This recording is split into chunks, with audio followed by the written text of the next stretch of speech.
ငါဒီအနီရောင်ဝတ်ရုံကိုခြုံပြီးကောင်းကင်ကနေဆင်းသက်လာတယ်ငါဟာမတည်နိုင်တဲ့သူဘယ်သူမှငါ့ကိုတက်လို့မရဘူးလေထုတွေကနေကိုပဲငါဟာတမဏိခံတက်ကြီးတွေကိုစောက်လုပ်နိုင်တယ်ဘယ်လိုတိုက်ခိုက်မှုကိုမဆိုခံနိုင်တဲ့ခံတက်တွေပေါ့အတန်တွေနဲ့ပေါက်ဆက်ပြီးငါလက်နက်တွေရဲ့ပုံတံကိုအလိုရှိတယ်လို့ပြောင်းနိုင်တယ်ဒီဝတ်ရုံကငါ့ကိုမရှင်းနိုင်အောင်ဆွားပြီးတယ်ဒါပေမဲ့ဒါရဲ့အဖို့ခအနေနဲ့ငါဟာငရဲမင်းဤနတ်ဆိုးတစ်ကောင်နဲ့သဘောတူညီမှုလုပ်ခဲ့ရတဲ့စူပါပါဝါကိုလဲလှယ်ရင်းငရဲတက်ကိုကောင်းကင်နိုင်ငံတော်ကို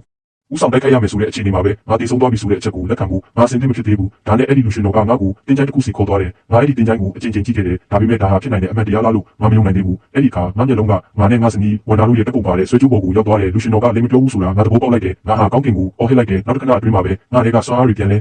ပေါ်လာပြီးဟဝါမဝစ်ဆောင်ကငါခန္ဓာကိုယ်ပေါ်မှာဖုံးလွှမ်းသွားတယ်အဲ့ဒီအချိန်ကစပြီးငါဟာစတော့ဖြစ်လာတယ်နောက်တစ်နေ့မှာငါဟာဝန်တာကိုရှာဖို့အိမ်ကိုပြန်သွားတယ်ဒါပေမဲ့ငါမြင်လိုက်ရတာကငါ့ကိုတိုးလို့သွားစေတယ်ငါ့ကိုပဲချစ်မယ်လို့ပြောခဲ့တဲ့အဲ့ဒီမိန်းမသူမဟာငါရဲ့အရင်ဆုံးတငယ်ချင်းနဲ့လက်ထပ်လိုက်ပြီးငါချင်းမော့သွားပြီးအဲ့ဒီနေရာမှာပဲလဲကျသွားတယ်ဝန်တာကငါ့ကိုမြင်ပြီးမဲ့ငါမျက်နှာကဒေါသနဲ့ပုံပြက်နေတော့သူမကငါ့ကိုမမှတ်မိဘူး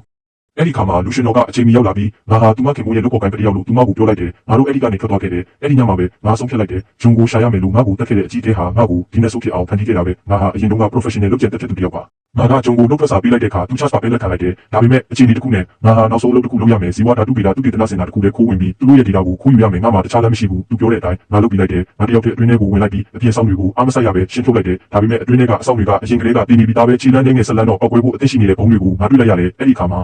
ဂျုံကရုတ်တရက်ငါရှိကိုပေါ်လာတယ်သူကဒီနောက်ဆုံးမရှင်ဟာတကယ်တော့အဖမ်းခံရဖို့ထောင်ချောက်တစ်ခုဆိုတာပြောပြတယ်ငါ့ကိုကလေးမစိတ်သူဖြစ်စေဖို့အတွက်တည်းငါတနက်ကိုမြောက်လိုက်တယ်ဒါပေမဲ့သူ့လူဖို့ကအကျော်တစ်ချက်နဲ့ငါ့ကိုပြစ်ချလိုက်တယ်သူတို့ကငါ့ဘော်တက်စီလောင်းချပြီးဂျုံကမီးချစ်တဆန်ကိုပြစ်ချလိုက်တယ်ငါဟာမီးချန်တွေထဲမှာကွဲပြောက်သွားတယ်